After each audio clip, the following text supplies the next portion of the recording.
หวังสอนเด็กแต่ผิดแผนเกมรัฐบาลอังกฤษปลิวหลังคนแห่อวย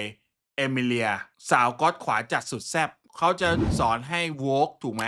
แล้วก็สุดท้ายเนี่ยไม่เป็นไปตามนั้นนะครับกลายเป็นเรื่องราวสุดโอละพ่อคือรู้เลยว่าเว็บไทยจากฝั่งอังกฤษที่ทำเอาชาวเน็ตขำกันไม่หยุดนะครับเมื่อเกมเพื่อการศึกษาที่ตั้งใจสร้างมาเพื่อเยาวชนให้เป็นคนดีใส่ใจความหลากหลายชัดเจนใส่ใจความหลากหลายอีกแล้วนะยังมียุคสมัยนี้ก็ยังหลุดมานะตอนนี้ แต่กลับกลายเป็นต้นกำเนิดของดาวร้ายที่กลายเป็นขวัญใจมหาชนซะอย่างนั้น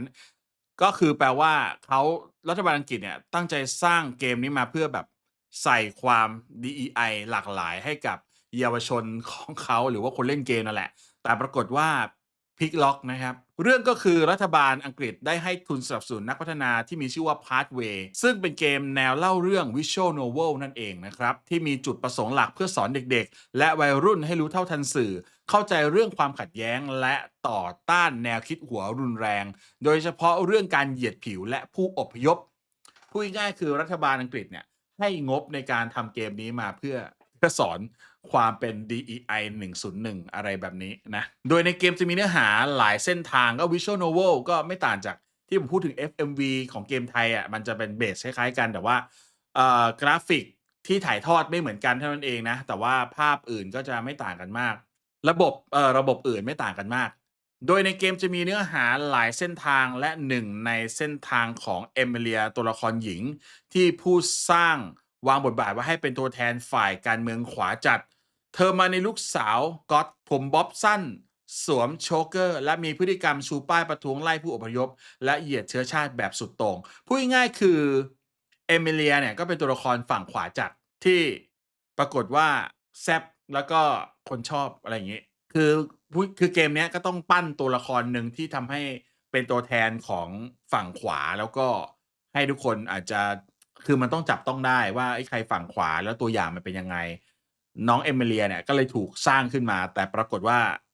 อาจจะไม่เป็นดั่งที่คาดนะครับ แน่นอนว่าเจตนาผู้สร้างคือต้องการให้เด็กๆเห็นว่าพฤติกรรมของเอมิเลียนั้นเป็นสิ่งที่ไม่ดีเป็นสิ่งที่น่ารังเกียจและเป็นตัวอย่างที่ไม่ควรลอกเลียนแบบแต่ความจริงกลับไม่เป็นเช่นนั้นเพราะทีมงานออกแบบดันทำคาแรคเตอร์เอมิเลียได้โดนใจสุดๆไปเลย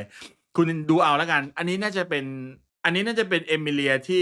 ที่เหมือนแบบแฟนๆชอบเนี่ยข้างล่างเนี่ย แฟนๆชอบแล้วแบบดีไซน์ออกมาเองนะผมคิดว่านะไม่น่าใช่ในเกมเพราะว่าในเกมกราฟิกมันเป็นแบบนี้นะมันเป็นแบบข้างบนนี้ซึ่ง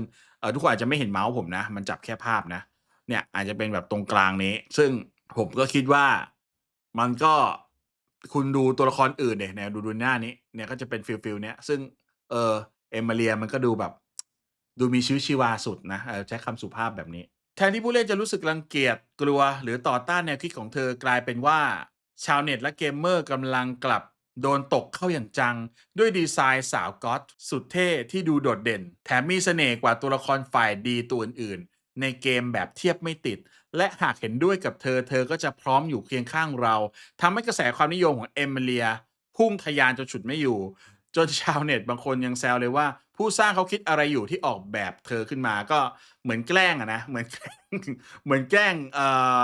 ไอเดียทีมตัวเองผลที่ตามมาคือ Social Media เต็มไปด้วยแฟนอาร์ต Emilia ใช่อย่างที่ผมคิดไว้จริงๆก็คือเป็นแฟนอาร์ตจริงๆนะมีการอวยยศให้เธอเป็นไวฟุคนใหม่บวกกับสถานการณ์ในปัจจุบันที่หลายๆคนเริ่มเบื่อหน่ายกับปัญหาที่เกิดผู้อพยพทำให้ผู้เล่นไม่สนใจว่าเธอนั้นควรจะเป็นตัวแทนของแนวคิดที่ไม่ควรเอาเยี่ยงอย่างและโฟกัสไปที่ความน่ารักของเธอแทนกลายเป็นว่าเกมที่ควรจะสอนให้คนเกลียดแนวคิดนี้กลับถูกดูดให้หันมาสนใจและอวยเธอกันใหญ่ และบางส่วนยังเห็นดีเห็นงามกับแนวคิดมองว่าเธอคือผู้รักชาติอย่างแท้จริงอีกด้วยก็มันก็ไม่แปลกก็คือคนเล่นเกมอะเอ่อมันมันไม่ได้คนที่คิดไปทางซ้ายมากอยู่แล้วคนเล่นเกมอะ gamer อะและ gamer มันเป็นผู้ชายส่วนใหญ่แล้วเนี่ยคุณก็ดูดีไซน์ดิมันก็น่ารักสุดแล้วก็มันก็ไม่แปลกอะที่แบบคนมันจะแห่ไปทางนี้มันเหมือนไอ้ Diss Pack ที่แบบ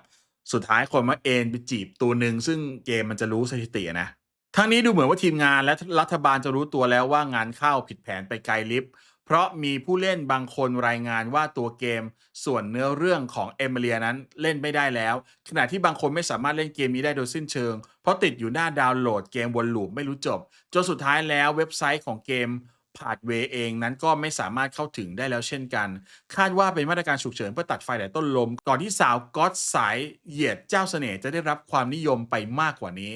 คือตอนนี้เล่นไม่ได้แล้วเหรอ ประมาณว่าโอเชตผิดแผนนะครับ นี่ไงเขาเรียกว่าDI 101และการดีไซน์ตัวละครคือเขาหวังไว้ว่าการที่จะทำให้ตัวละครทำอย่างงู้นอย่างนี้ ต่อให้ดีไซน์อย่างนี้มาคนก็จะไม่ชอบอยู่ดีคืออย่างที่ผมบอกว่าดีไซน์เนี่ยคือแม่งเป็นทุกอย่างเลยนะบางทีตัวละครอาจจะทำดีไม่ดีมันอีกเรื่องหนึ่งนะแต่ดีไซน์ในเกมอ่ะคนเล่นเกมเป็นเด็กผู้ชายส่วนใหญ่แล้วเขาไม่ได้สนใจอยู่แล้วว่าความถูกต้องจริยธรรมอะไรอย่างเงี้ยมันเป็นยังไงอะนึกออกไหมอ่านแชทนิดนึงเกมล้างสมองแฟนอาร์ตอย่างเยอะแถมอันเด็ดๆก็มีเยอะเดี๋ยวจะไปดูอันเด็ดๆอยู่เนี่ยแต่ว่าโชว์ไม่ได้นะไปหากันเอาเอง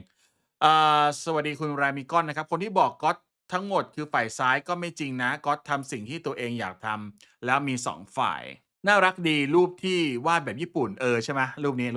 นี่ใช่ไหมเหมือนแบบอันนี้ผมนึกถึงไอ้นี่เลยไอ้ Spy X Family อะก็ไวฟูที่เอาข่าวนี้ให้ดูเพราะมันสะท้อนสังคมสะท้อนสังคมอังกฤษที่เบื่อรัฐที่อุ้มชูผู้ชายอพยพมากเกินไปเหมือนในสภาไม่มีคนอังกฤษอยู่แล้วคืออย่างงี้คือเหมือนที่ตอนที่ช่วง DEI อะเขาไม่ได้เอนจอยกับเอาผมพูดตรงๆนะอย่างอเมริกันเองอะเขาก็ไม่ได้เอนจอยกับการที่อยากจะมีชาติอื่นหรือผู้อพยพอะไรเข้ามาหรือว่าไปสนับสนุน woke สนับสนุนเพศทางเลือกคนผิวสีอะไรนะอันนี้พูดตรงเลยแต่รู้ไหมคุณรู้ไหมว่าทำไมเขาถึงต้องสนับสนุนหรือปล่อยหรือแบบมีนโยบายที่ช่วยคนเหล่านี้เพราะว่าจะได้ชนะเลือกตั้งเพราะว่าจะได้มาเป็นฐานเสียงไอ้เหี้ยง่ายๆเลยเปรียบเทียบกับประเทศหนึ่งแล้วกันที่มองเล็งเห็นว่าประเทศนั้นมีคนทำเกษตรเยอะมีคนจนเยอะก็เลยทำยังไงก็ได้เพื่อเอาใจคนทำเกษตรกับคนจนเพื่อที่จะได้มีฐานเสียงเยอะพูดแค่นี้จะไปเวย์เดียวกับเกลกระดอทที่ไปแสดงเป็นแม่ใจร้ายใน Snow White หรือเปล่าสวยกว่านางเอกอีก